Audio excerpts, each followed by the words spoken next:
Salam sejahtera. Yang terhormat para penguji UKIN PPG dalam jabatan Pendidikan Agama Katolik pada LPTK Santo Yakobus Merauke. Perkenalkan, nama saya Agnes Liku Tandungan, Guru Pendidikan Agama Katolik di SMA Negeri 8 Tanah Toraja, sekaligus mahasiswa PPG dalam jabatan Pendidikan Agama Katolik pada LPTK Santo Yakobus Merauke. Pada hari ini, Jumat 10 Oktober tahun 2025, saya akan melaksanakan ujian praktek pembelajaran pada kelas 10 semester ganjil di SMA 8 Tanah Toraja dengan tema Manusia Makhluk Otonom dan subtema bersikap kritis dan bertanggung jawab terhadap media massa. Berikut ini video pembelajaran saya. Selamat menyaksikan.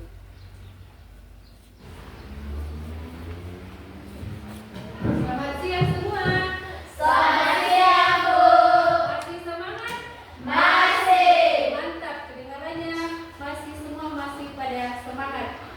Untuk mengawali kegiatan kita pada siang hari ini, mari kita mengawalinya dengan doa. Satu orang pimpin kita dengan doa. Baik, mari kita berdoa. Dalam nama Bapa dan Putra dan Roh Kudus. Amin. Allah Tritunggal Maha Kudus, kami adapkan sebagai penyertaan-Mu, bersyukur atas penyertaan-Mu sehingga pada saat ini kami boleh berkumpul bersama untuk melakukan proses belajar dan mengajar kami. Kami mohon rahmat-Mu sehingga pelajaran kami saat ini boleh berjalan dengan baik. Inilah doa yang kami bawa kepadamu dengan kerajaan Kristus Tuhan kami. Amin. Dalam nama Bapa dan Putra dan Roh Kudus. Amin. Ibu akan absen dulu ya. Ada yang tidak hadir? Hadir semua. Oke, mantap, berarti semua pada semangat untuk mengikuti pelajaran kita pada hari ini. Saya mau tanya, Ibu akan tanya, siapa yang hari ini melihat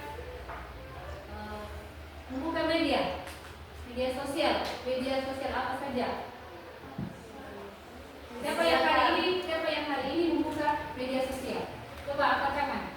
Semua ya? Semua pasti sudah membuka media sosial. Bahkan mungkin bangun tidur langsung buka HP, pegang HP. Apa yang dicari di HP? Membuka media sosial. Di sini saya mau tanya, apa yang kalian pertama kali lihat di media sosial? Di sini dulu, di sini. Apa? WA, Instagram, WA. Terus kelompoknya Nadine dan Gemma, apa yang kamu buka? Facebook.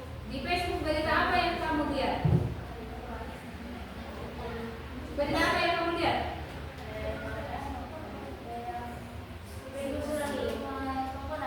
Ya, yang lagi Toraja ya, penggusuran rumah komponen. Di sini kelompoknya apa yang kamu lihat di media sosial?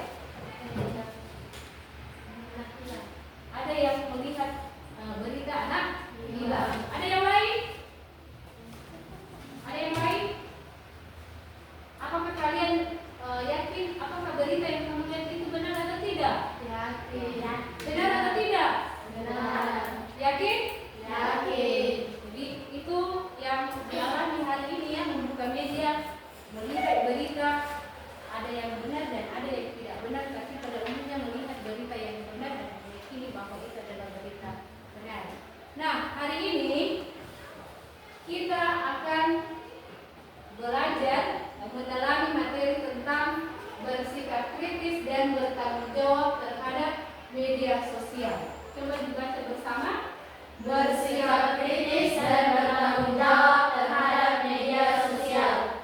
Tujuan pembelajaran dari materi ini ada dua ya. Yang pertama yakni Peserta didik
kita tonton tadi, itu apa dampak negatif dari penggunaan media massa? Angkat siapa yang bisa jawab? Armi dulu, pilih.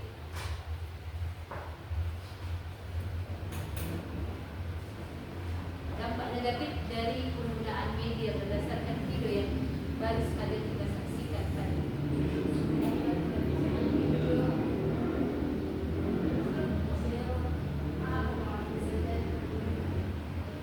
Ada kemungkinan bisa jadi pembunuhan tadi. Kita kasih nama saja siapa ya? Dewi yang tadi ya, itu tadi kan ada namanya, kita kasih nama saja Dewi. Dewi itu diteror habisan oleh orang yang tidak dikenal. Terus si Iman tadi angkat tangan. Dampak negatif yang bisa kita lihat dari video tadi, kita bisa lihat bahwa sang Dewi tadi itu ditipu oleh orang yang tidak dikenal. Coba bayangkan, mereka tidak saling mengenal satu sama lain, tapi bisa tertipu. Tidak mengenal satu sama lain, tapi bisa tertipu. Itulah beberapa dampak negatif dari penggunaan media sosial. Dalam video tadi itu kita dituntut untuk cakap dan pandai dalam berdigital atau menggunakan media sosial supaya kita tidak tertipu, tidak terteror, tidak. Bahkan kita lihat dari dia itu merasa ketakutan karena sering ditelepon oleh orang tidak dikenal, sering didatangi oleh orang yang tidak dikenal. Nah, sekarang kita masuk dalam diskusi kelompok ya, masih pada kelompok yang sama seperti minggu lalu. Sebelum memulai diskusi, saya akan menampilkan, Ibu akan menampilkan sebuah kisah dalam artikel tentang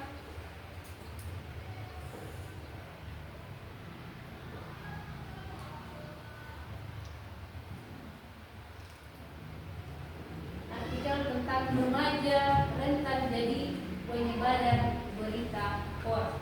Bisa kita baca bersama? Jelas? Jelas? Bisa dibaca? Oke, baik, kita baca bersama. Wisnu mengimbau agar remaja selalu memverifikasi berita yang didapat dari internet. Mulai Manado, Semarang, Yogyakarta, Surabaya, Malang, Bali, Palembang, dan Medan, dengan target minimal 100.000 remaja. Artikel ini telah tayang di Kompas.com dengan judul "Remaja rentan jadi penyebar berita hoax".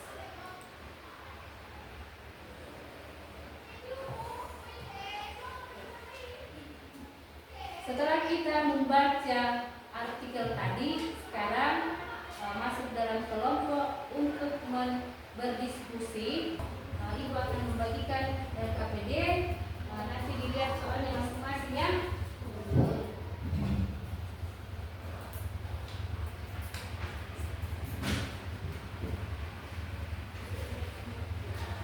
Coba diperhatikan soalnya. Yang pertama itu setelah kita membaca artikel tadi,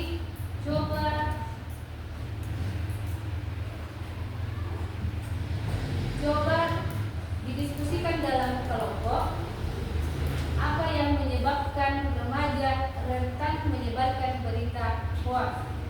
Itu yang pertama ya. Lalu yang kedua itu bagaimana cara menggunakan media sosial yang bijaksana atau bagaimana bermedia sosial yang baik. Sudah paham? Mengerti? Oke, silakan didiskusikan dalam kelompok.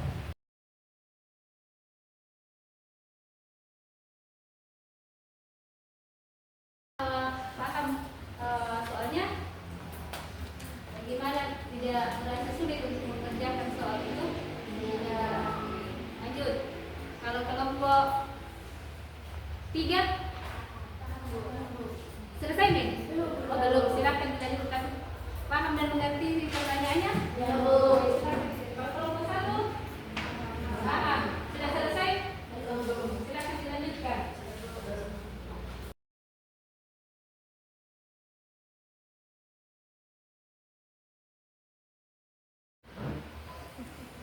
Oke, semua sudah selesai diskusi kelompoknya? Sudah, berarti kita masuk pada bagian presentasi. Siapa yang mau duluan presentasikan hasil diskusinya?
rentan menyebarkan berita hoax.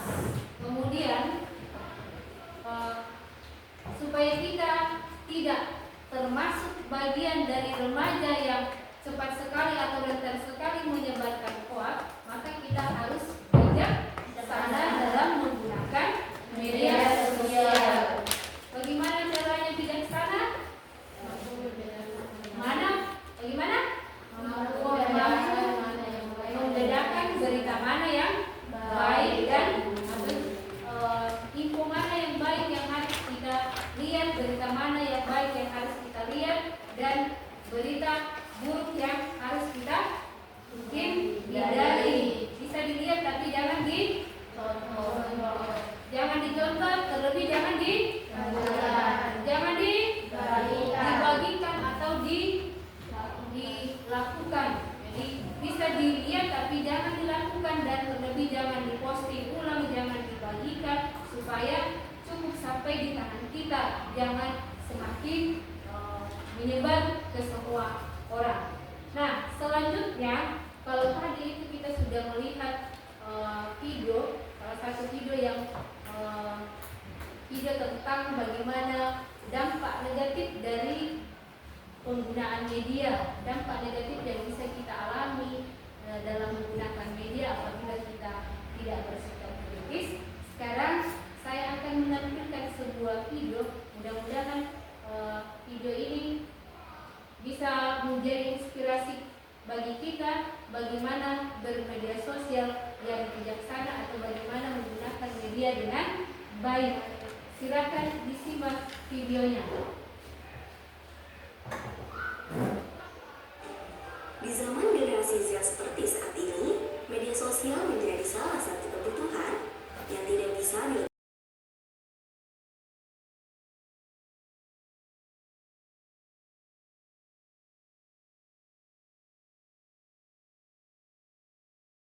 Media. Nah, sekarang masih tetap pada kelompok yang sama.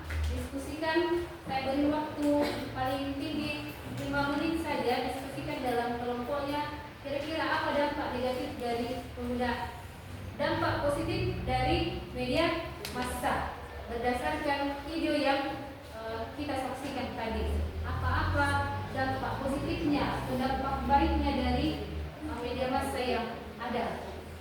Paham? Paham. Silakan didiskusikan. Sudah? Sudah. Oke. Kalau tadi itu saya beri pilihan, sekarang kelompok 1. Dampak positif dari penggunaan media menurut kalian? Saya akan menjawab pertanyaan dari Ibu. Apa dampak positif media sosial? 1. Memudahkan akses informasi dan edukasi, penyebaran informasi cepat, manfaat ekonomi dan bisnis. Ya, menyebarkan informasi dalam waktu cepat.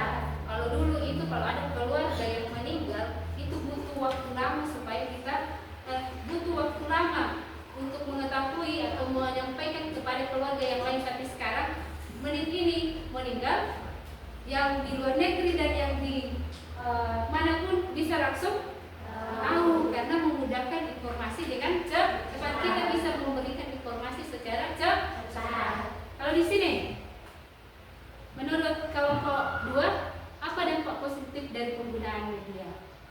Baik, saya Berdiri. akan mewakili teman saya untuk menjawab satu pertanyaan.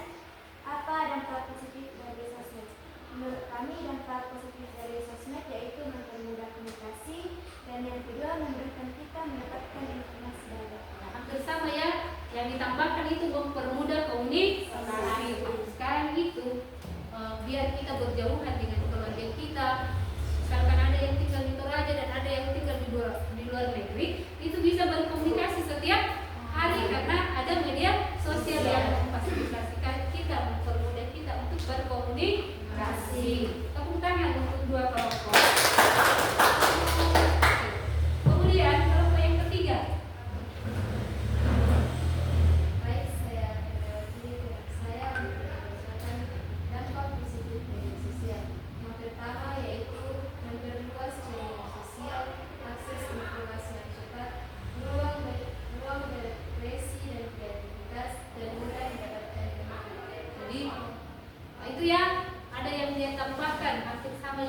mempermudah informasi, tapi ada yang dia tampakkan dengan mudah kita bisa mendapatkan teman yang baru, walaupun kita tidak pernah bertemu satu sama lain, tapi lewat media sosial kita bisa berteman dengan orang yang baru, orang yang jauh, yang tidak pernah bertatap muka secara langsung, tapi kita bisa berteman lewat media sosial. Itulah beberapa dampak positif dari penggunaan media sosial.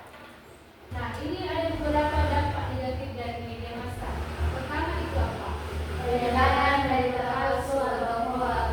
Kedua, mempengaruhi perilaku negatif. Ketiga, meningkatkan konsumerisme dan kelebihan. Berikut, mengurangi interaksi tatap muka. Perlu saya garis bawahi, mengurangi interaksi tatap muka. Kita banyak berkomunikasi dengan orang di luar sana, tapi berkomunikasi dengan orang yang kita jumpai setiap hari itu belum tentu, ya.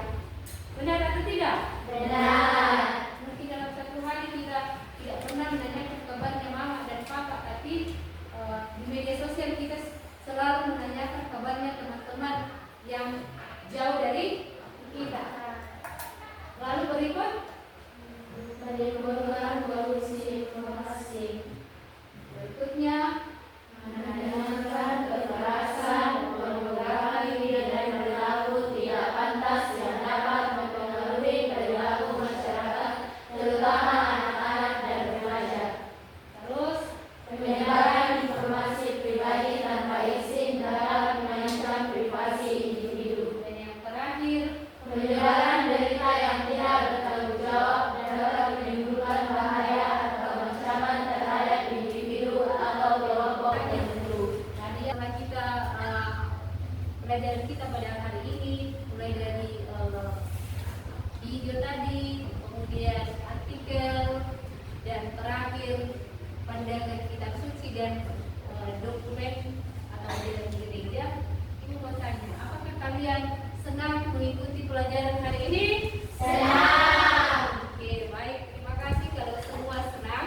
Dan harapan Ibu setelah mengetahui bagaimana bersikap kritis dan bertanggung jawab terhadap media sosial, maka saya berharap setelah pelajaran hari ini kalian semua itu sudah bisa bertanggung jawab dan bersikap kritis dalam menggunakan media sosial. Sudah bisa membedakan mana yang baik dan mana yang buruk, video mana yang harus dilihat atau tayangan mana yang harus dilihat dan tayangan mana yang harus dihindari. Sekarang terakhir, coba tulis dalam bukunya atau kertas selembar kebiasaan buruk apa yang ingin kalian ubah dalam kaitannya, kebiasaan buruk apa yang kalian ingin ubah dalam kaitannya dengan penggunaan media sosial.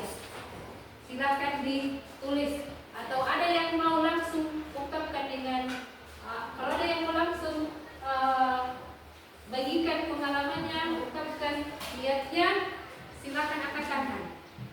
Kalau tidak bisa dengan kata-kata sendiri, tulis dulu dalam catatan. Kebiasaan buruk apa yang ingin saya rubah dalam kaitannya dengan penggunaan media sosial yang ada.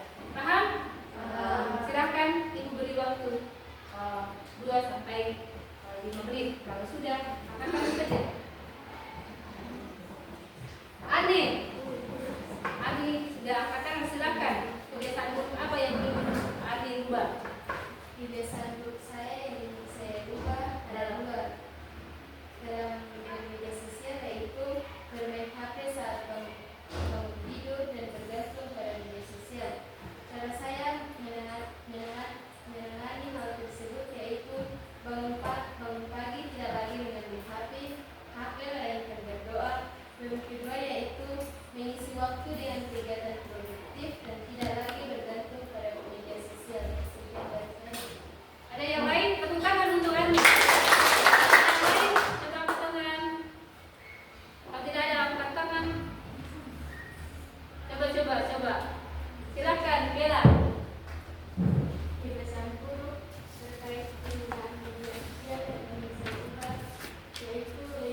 kebiasaan buruk apa yang ingin saya rubah dalam menggunakan media sosial. Jadi dua teman tadi itu mewakili saja ya, tapi semua harus punya niat, membangun niat untuk merubah satu kebiasaan buruk dalam menggunakan media sosial. Nah, sekarang kita masuk pada bagian terakhir, kesimpulan. Kita sampai pada kesimpulan. Media massa itu sangat berperan penting dalam pembangunan dan kemajuan masyarakat. Dengan penggunaan yang cerdas dan bertanggung jawab, media massa dapat menjadi alat yang sangat positif untuk kemajuan bangsa dan kesejahteraan masyarakat. Jadi, kalau kita gunakan media massa atau media sosial, kalau kita bijak dalam menggunakan media massa, dampak positifnya itu luar biasa. Dan sebaliknya, kalau kita tidak bersikap kritis dan tidak bertanggung jawab dalam menggunakan media massa, maka dampaknya sangat fatal apabila kita tidak bersikap kritis. Jadi intinya kita harus bersikap kritis dan bertanggung jawab dalam menggunakan media sosial. Nah, sekarang itu materi kita hari ini. Sekarang kita akhiri pertemuan kita dengan doa. Salah satu teman kita pimpin kita dalam doa. Teman-teman, sebelum kita kembali ke tempat kita masing-masing, mari kita satu dalam doa kita. Dalam nama Bapa dan Putra dan Roh Kudus. Amin. Allah Bapa dalam kerajaan surga, yang berilah kami anak-anakmu dan kasih di hadapan hadiratmu, menandai segala berkat yang telah Engkau limpahkan kepada kami. Terima kasih karena Engkau telah menyertai kami dari awal pembelajaran hingga berakhir pada siang hari ini. Dan sekarang ya Tuhan, kami akan kembali dari kalau kami masing-masing. Tuhan pimpin dan sertai kami di perjalanan hingga kami boleh tiba dengan selamat di rumah kami. Inilah doa yang kami bawa ke dalam salam pengasihan-Mu dan kebenaran Kristus Tuhan kami. Amin. Bapa dan Putra dan Roh Kudus. Oke, selamat siang semua. Selamat siang, Bu. Sekarang kita sudah mengakhiri rangkaian pembelajaran kita pada siang hari ini. Tiba saatnya kita akan kembali ke rumah kita masing-masing. Jangan lupa tetap jaga diri dalam perjalanan supaya bisa sampai di rumah dengan selamat.